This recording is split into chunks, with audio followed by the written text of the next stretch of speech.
Okay, here we go. Yes, we are live. We are live tonight to discuss the winning philosophy of Tim Grover. Tim Grover is the author of two books. One of them is called Relentless. The other one is called Winning.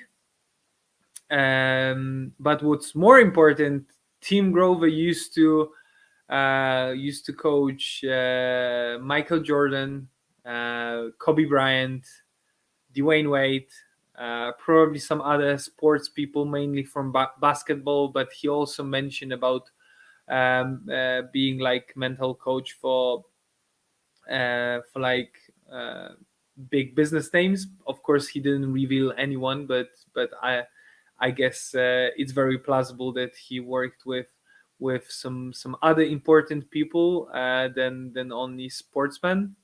So yeah, definitely, he's a figure to check out if you are considering finding your way to, let's say, high performance, of being like above the average, of being a hustler. So winning philosophy of Tim Grover to become a hustler, or in his terminology, a cleaner. Mm. Zane, would you like to add something before we jump straight to his teachings? No, I think you we come across Tim Grover because you talked to me a lot about his book and then how he's got a very different philosophy and talking about winning. And I listened to a couple of his like interview, etc. And then he has a very different approach. And I think today talking about cooler, closer, and cleaner, like the three different tiers of how he see people approach this thing called winning and life is quite a good one and quite an insightful one. So what I do is that I'll let you take on, but there's like a bit of just to help people understand what a cooler, a closer, and a cleaner is. So do you want to take this? I think you can. Yeah, okay. You can actually put the link into like comments, and people can read on it in Yeah, their free time, because we only have 20 minutes. I would rather not talk about coolers and closers. I would rather talk completely. only about the philosophy of winning and being a cleaner.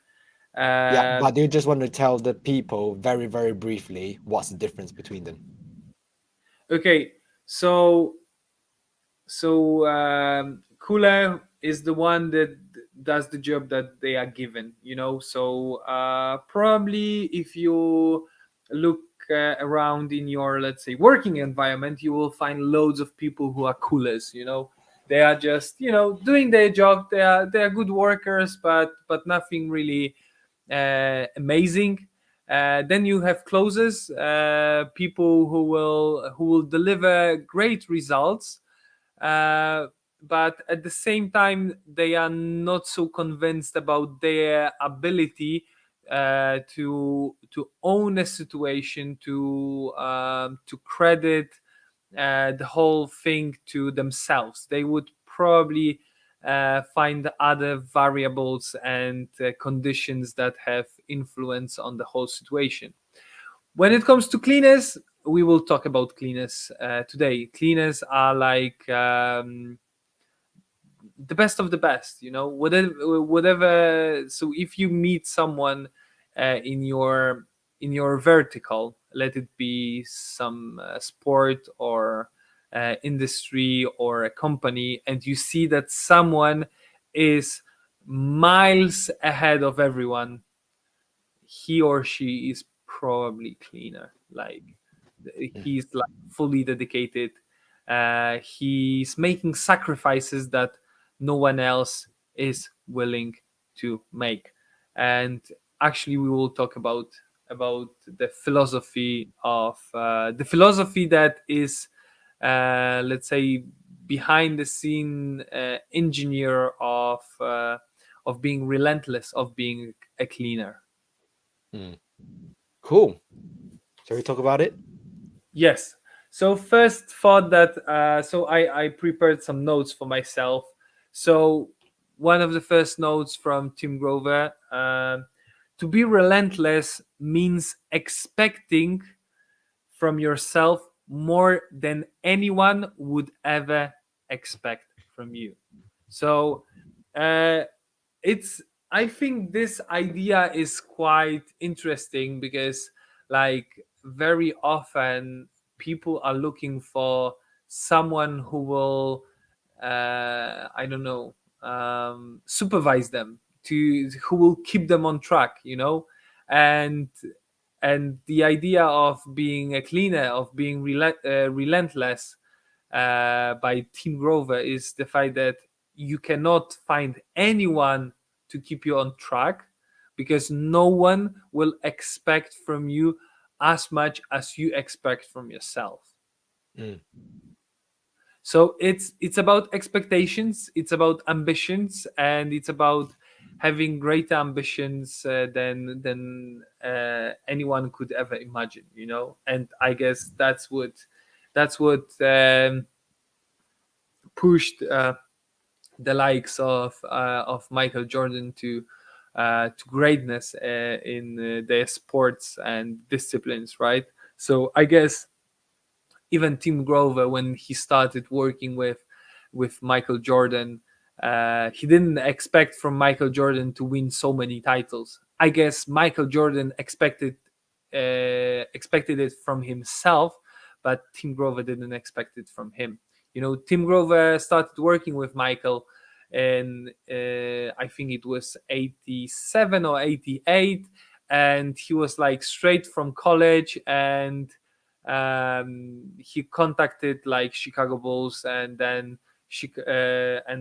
initially they weren't interested, but then they contacted him because Michael wanted someone to give him additional training. Michael wanted to do more than anyone else, mm, and that's when they contacted Tim, and they told him to go to Michael and talk with him. And if I remember well, the conversation was quite short, and Michael was convinced that Tim Grover is missing a piece of the puzzle for Michael to become the greatest player of all the time. mm. Amazing. Yes. The other thing about being relentless is the mantra of done next. I So love that. the thing is that relentless people suffer from never ending dissatisfaction. So they are never satisfied. Whenever they achieve something, when they do something, they are just okay. I completed the task. I achieved my goal, but that's it. I'm focusing on my next goal. I'm not gonna celebrate for a month, for 2 months, or a year one success. No, I want another success, and then another one, and another one, and another one. You know that's actually Mm, what happened to me last week. I landed a mm, client, but I barely spent any time on cherishing it and celebrating it. I was focused more on okay, let's find another one, because that's what I really care about right now. Another one done, next landed one client. Okay, let's move on to land another client. mm, And uh, and there is also this I think it's Pat Riley, who was American football coach, who said something about the rule of 24 hours. So you have 24, so after you win or lose the game or title or whatever in your sports, you have 24 hours to celebrate it if you won, or to analyze the failure if you lose. And after this 24 hours, you have to move on. You have to move on to your next goal, to your next game, to your next season, to your next title, mm, to your next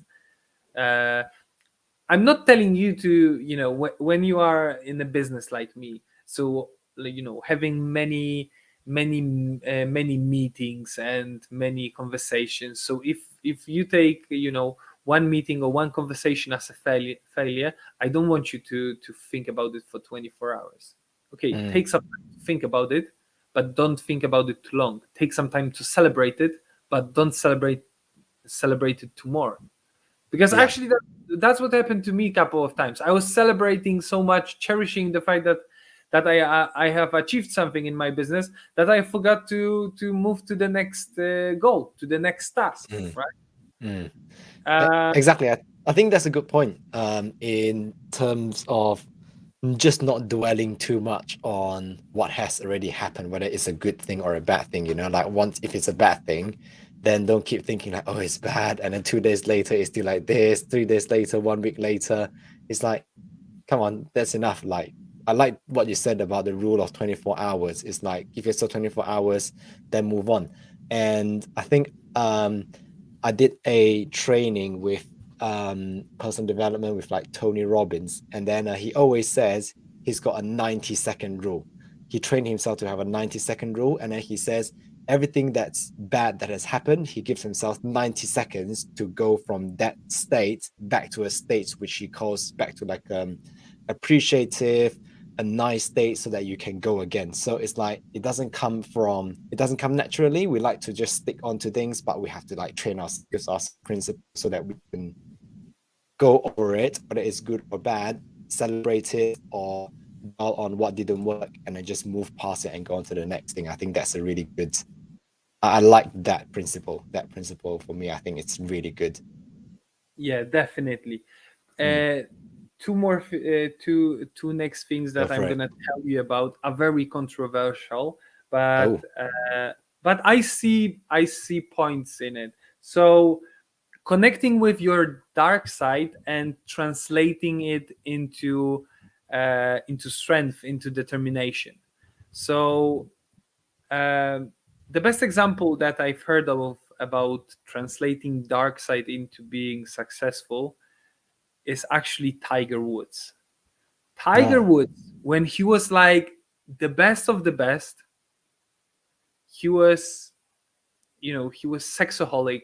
He was sleeping with loads of women, of course, cheating on his wife at the same time. I'm not telling you that you should go and cheat on your wife, girlfriend at the time and to connect with your dark side. I mean, is that there is there is sometimes something really bad in inside of us, and we do it, but we are hiding it, and we are actually like this dark energy that we get from it. We translate it into determination, into work, into some kind of fuel. So that's very controversial.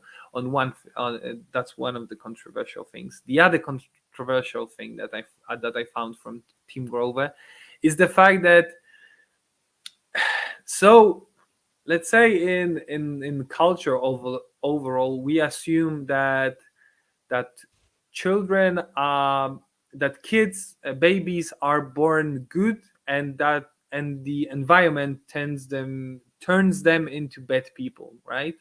So no one is born racist, right? It's the environment that makes someone racist. But Tim Grover says that babies, kids, people are born unstoppable, and Mm. then we are made lenient, right?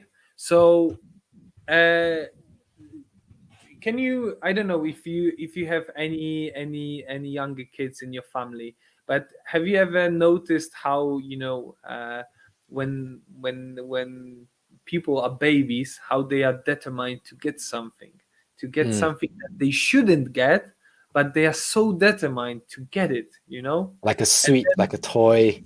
yeah, toy or whatever, right? and Mm. and the, let's say, the limitations that adults impose on these kids, those limitations make them lenient, right? So instead of you know instead of practicing this this craft of being unstoppable, of being relentless with the babies, they just make them the other way around. They stop them from doing it, right? Mm. Yeah, that's a that's a that's a good one as well. You know, it's like everyone says this. You know, every kid has the same thing, which is like they want something, they just keep trying. They don't they will cry, they will sit down on the floor in the marking in a market, in a shopping center, they try every single thing to get what they wanted, they don't stop. Whereas we try once and not even once, and then when we don't get it, we're like, oh, maybe we haven't even tried, and we already talk ourselves out of the limitations that's been imposed upon us. I think strip us away from that unstoppable element that's always sitting inside here. We know we can do it, just that for some reason we care about other people's bit more than we want it, so we stop doing it. And back to your point on the darkness one, I watched an interview that he had early on, and then he asked this question to the interviewer, who is Tom Bilyeu. He asked Tom Bilyeu and says, um, what time does a day start? I said, at what time? So a day starts fresh. What time does it is it normally? And then the answer is like 12 o'clock midnight, right? Like 12 o'clock midnight, it's a new day. It's a new day. What is 12 o'clock midnight daylight or is it dark time? And it's like dark time. Yeah. So what if we can use the darkness inside us as a start of a new day? And it's like, because every new day starts with a dark time. So it's almost like dark time, whether it's failure, whether it's things that don't work, it's not a dark thing anymore. It's like a new, fresh start, almost like a new day. So that was quite insightful. And one thing about the cleaner mentality, which I Mhm. picked up that's quite good, that he talks about is like fear is not the issue. You know, it's like everyone's got fear. We've done this, you know, a lot of times, and we might still have fear. We might not say the right thing, but fear is not what puts most people off. It's their doubt about themselves executing that thing, their doubt on their capability, their confidence, their expectations, etc. Like that thing that put most people off. And you know, he probably mentioned this is like, you know, people like Michael Jordan, Kobe Bryant, they might be fearful, and but most of the time is that they don't think too much, they don't doubt themselves, they just go and they just do it. So I think that is like the key thing that we can learn from is like we all have fear of failure or fear of success or whatever BS that we tell ourselves, but it's the doubt that we don't think we can do it that stops ourselves from doing it. So that mentality is something that I learned, which I really, really, really like. And quite interestingly, I've never heard a lot of people talk about it that way. So that's why now you say Tim Grover has got a very different approach, and now I'm like, that makes sense. So that was really good. So I might need to start Yes. to actually pick up the book and start reading. Yes, so actually that's probably the best bit from Tim Grover's philosophy, the fact that we should that we have right we have the right to be afraid of something, Mm, but we should never doubt our capabilities. We should be always 100% sure of us being capable to achieve it. We mm. might not achieve it, and that's actually part of this philosophy, Yes. the acceptance of failure. So it might sound ridiculous, the fact that, we can be afraid, but we should never doubt, but then we should accept the failure.